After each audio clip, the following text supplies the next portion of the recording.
was diagnosed with ALL, which is acute lymphoblastic leukemia, when I was 12 years old. 1 week after my 19th birthday, I was diagnosed with bladder cancer.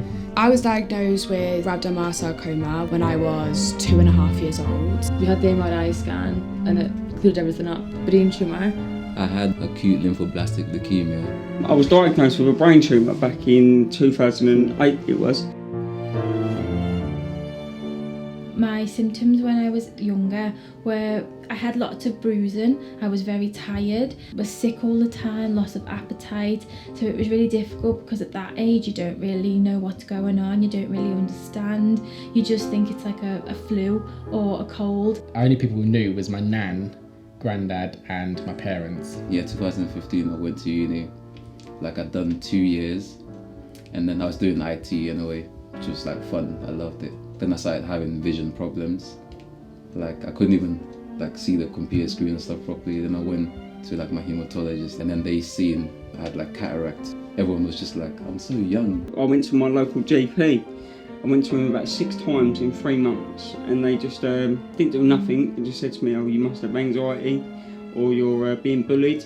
My mum kept taking me to the doctors. It took about 6 months of continuously going and them just ignoring her and saying, oh, I'm just a teenager and I must be hiding things from her and it's hormones and things. And then she demanded a blood test and it was quite severe. When we left the GP, we went straight to my local opticians to see if it was migraine or something. And she, in the first 2 minutes of looking into my eyes, she saw pressure on my left eye. And then the next day, 6 o'clock in the morning, once again, I was rushed up to London in blue flashing lights. Before I knew it, I had a drain put into the top of my head, which drained all the fluid from my brain. The radiotherapy kind of ruined my bones in my left side, so I had my hip reconstructed 2 years ago, which meant I had to learn to walk again. I was quite lucky because I had it directed into my bladder, so most of the side effects I didn't have.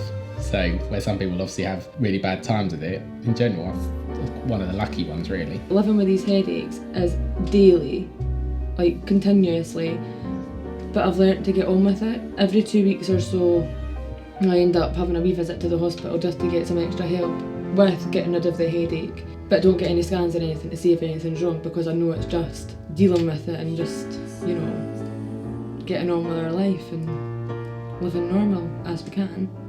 Regards friends and family, I owe them everything really. The amount of confidence they've put behind me over the years to say you can do this. My mum's one always says you've got over cancer, you can do everything, so it's one of them.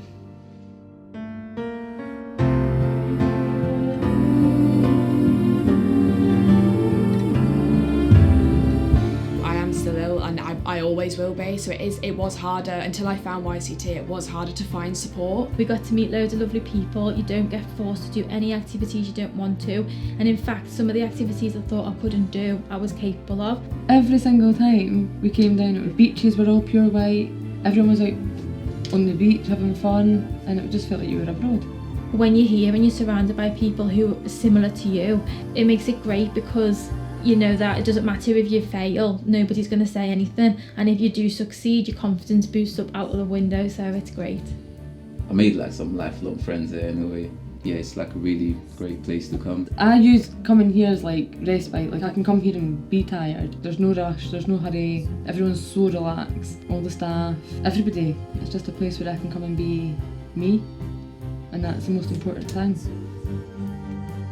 Cancer doesn't discriminate, it doesn't choose age, sex, gender, any of it, and when it attacks you as a young person, it can be extremely hard. You need to be so positive and you need to accept that for who you are, and you need to just not let it beat you and just accept the fact that this is now you and you are going to do everything you can to show that it isn't going to win.